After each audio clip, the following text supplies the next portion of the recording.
안녕하세요, 구독자 여러분. 오늘 우리는 정말 흥미로운 곳으로 떠나보려 합니다. 자, 여러분은 샌디에이고 하면 무엇이 떠오르시나요?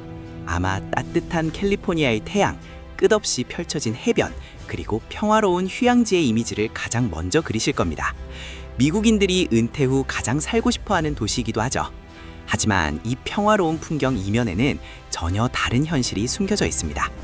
이곳은 미국 2위 규모의 해군 기지와 태평양 함대의 본거지이자 지금 전 세계 방산 산업의 판도가 완전히 뒤집히고 있는 이른바 올드 디펜스와 뉴 디펜스가 정면으로 충돌하는 그라운드 제로이기 때문입니다.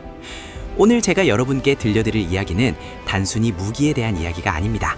이것은 거대한 패러다임의 변화, 그리고 그 변화의 중심에 서 있는 한 스타트업에 대한 이야기입니다. 우리는 흔히 전쟁을 생각할 때 수십억 원짜리 거대한 탱크나 거함 거포를 떠올립니다. 하지만 2022년 러시아 우크라이나 전쟁은 우리에게 충격적인 교훈을 남겼습니다. 그 비싸고 거대한 헤비메탈, 즉 중장비들이 아주 저렴하고 민첩한 드론에 의해 너무나 무력하게 파괴되는 모습을 목격했기 때문이죠. 이때 정부와 벤처캐피탈은 깨달았습니다. 미래의 전쟁은 더 이상 거대한 강철 덩어리가 아니라 AI와 자율 시스템으로 결정된다는 사실을 말이죠. 이 변화의 물결 속에서 로키드 마틴이나 보잉 같은 기존의 거인들에게 도전장을 내민 스타트업이 있습니다. 바로 오늘 소개할 주인공 실드 AE입니다. 2015년에 설립된 이 회사는 현재 미국 내 2위 방산 스타트업으로 성장했습니다. 이들의 미션은 아주 명확합니다. 항공모함이나 전투기 같은 거대한 하드웨어 껍데기가 아니라 그 안에 들어갈 두뇌, 즉 AI와 자율 시스템을 만드는 것입니다. 도대체 왜 이런 회사가 탄생했을까요? 그 시작은 공동 창업자 브랜든 챙의 아프가니스탄 참전 경험으로 거슬러 올라갑니다. 전장에서 가장 공포스러운 순간 중 하나는 바로 블라인드 엔트리 상황입니다. 정보가 하나도 없는 건물 내부로 진입해야 할 때 시야가 제한된 곳에서 아군의 불필요한 희생이 너무나 많이 발생했습니다. 브랜드는 생각했습니다. 왜 기계가 먼저 들어가지 않는가? GPS 신호조차 잡히지 않는 미지의 환경을 스스로 비행하며 탐색할 수 있는 지능형 쿼드컵터가 절실했던 것이죠. 실드 AI는 실리콘밸리의 문화를 그대로 방산 산업에 이식했습니다. 기존 방산 대기업들이 25년 묵은 관료주의와 복잡한 프로세스에 갇혀있을 때 실드 AI의 300명이 넘는 개발자들은 반바지와 후드티를 입고 근무합니다. 이들은 소프트웨어 우선주의, 소프트웨어 퍼스트를 외치며 스타트업 특유의 민첩성으로 개발 주기를 획기적으로 단축시켰죠. 그리고 이들은 혼자가 아닙니다. 실리콘밸리가 낳은 새로운 방산 혁신 기업들이 모여 쉴드 연합이라는 어빈저스를 결성했습니다. 하크아이 360, 엔두릴, 에피루스, 팔란티어 같은 기업들이 모여 거대하고 느린 관료주의 대신 소프트웨어의 속도와 기술적 우위를 최우선 가치로 삼고 있습니다. 여기서 재미있는 점은 실리콘밸리의 태세 전환입니다. 불과 2018년만 해도 구글이나 마이크로소프트 직원들은 국방부와의 계약에 반발하며 시위를 벌였습니다. 프로젝트 메이븐 사태 기억하시나요? 하지만 2024년인 지금 분위기는 완전히 바뀌었습니다. 메타는 엔두릴과 군용 AR 헤드셋 개발을 협력하고 있습니다. 왜일까요? 바로 지정학적 위기감 때문입니다. 중국과 우크라이나 사태를 겪으며 실리콘밸리의 윤리관이 실용주의로 돌아선 것이죠. 특히 워싱턴 정가에서는 2027년을 중국의 대만 침공 가능성이 있는 데드라인으로 보고 심각하게 논의하고 있습니다.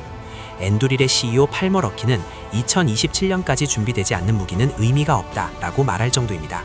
쉴드 AI에 대한 투자는 바로 이 타임라인에 맞춰 칼을 가는 과정인 셈입니다. 그렇다면 쉴드 AI의 핵심 기술은 무엇일까요? 바로 하이브 마인드입니다.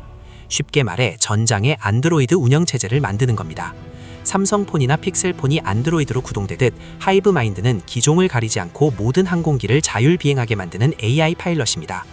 기존 방산 기업들이 마라톤 출발선에 있을 때 쉴드 AI는 이 OS 덕분에 21마일 지점에서 경기를 시작하는 것과 같은 엄청난 이점을 가집니다. 이 기술이 진짜 무서운 이유는 엣지 자율성 때문입니다. 현대 전장, 특히 우크라이나나 중국과의 분쟁 상황에서는 통신 재민이 일상화됩니다. 인간이 원격 조종하는 드론은 통신이 끊기는 순간 고철 덩어리가 되어 추락합니다. 하지만 하이브 마인드는 다릅니다. 중앙 서버와의 연결 없이 기기 자체 엣지에서 밀리초 단위로 상황을 판단하고 비행합니다. 즉 GPS와 통신이 완전히 차단된 상황에서도 작전을 완벽하게 수행할 수 있다는 뜻입니다. 이게 그냥 이론뿐일까요? 아닙니다. 쉴드 AI는 실제 F-16 전투기에 이 AI를 탑재해 자율 비행과 공중 기동, 도그 파이트에 성공했습니다. 자동차 자율주행보다 초음속으로 비동하는 전투기의 자율비행이 기하급수적으로 더 복잡한데 이걸 해낸 겁니다. 소형 드론뿐만 아니라 실전용 전투기에서도 이 AI가 완벽하게 작동한다는 것을 증명한 역사적인 사건이었죠. 현재 우크라이나 전장에서는 이미 이들의 기술이 검증되고 있습니다. 바로 VBET이라는 드론입니다. 이 드론은 수직 이착륙, VTOL이 가능해서 활주로가 필요 없습니다. 좁은 공간 어디서든 떠오를 수 있죠. 직접 공격보다는 포병 부대를 위한 목표물 탐지 및 정찰 역할을 수행하며 이미 130회 이선의 실제 전투작전에 지원했습니다. 그리고 미래는 더 놀랍습니다. 2029년 양산을 목표로 하고 있는 엑스벳을 보시죠. 마치 최신 스텔스 폭격기 B-21 레이더를 3분의 1 크기로 축소해 놓은 것 같은 외형입니다. 날개폭 약 12m에 항속거리가 무려 3,800km가 넘습니다. 이 엑스벳이 가져올 진짜 혁명은 바로 로지스틱스, 즉 물류의 혁명입니다. F-35 전투기 한 대 가격이면 엑스벳을 약 4대나 운용할 수 있습니다. 게다가 활주로가 필요 없어서 선박 컨테이너나 작은 섬 어디에서든 즉각 발진이 가능합니다. 이것은 무엇을 의미할까요? 바로 항공모함 시대의 종말을 예고하는 것일 수도 있습니다. 지금까지 미 해군의 힘은 거대한 항공모함의 투사력에 의존했습니다. 하지만 전투기급 성능을 가진 엑스벳 같은 드론이 소형 선박 어디서나 이륙할 수 있다면 굳이 거대 항공모함을 위험하게 전진 배치할 필요가 줄어듭니다. 모든 소형 선박이 잠재적인 항공모함이 되어 적의 타격점을 분산시키는 분산된 치명성 디스트리뷰티드 레슬러티 전략이 가능해지는 것입니다. 결론적으로 거대하고 무거운 헤비메탈의 시대는 저물고 있습니다. 미래의 전쟁은 GPS 없이, 활주로 없이, 그리고 인간의 끊임없는 개입 없이도 임무를 완수하는 소프트웨어에 의해 정의될 것입니다. 소프트웨어 디파인드. 샌디에이고에서 불고 있는 이 새로운 방산 혁신의 바람, 그리고 실드 AI가 만들어가는 미래. 과연 AI와 드론이 전장을 지배하게 될까요? 지금 흐름을 보면 그 답은 명확하게 예스인 것 같습니다. 오늘 영상이 유익했다면 구독과 좋아요 부탁드립니다. 감사합니다.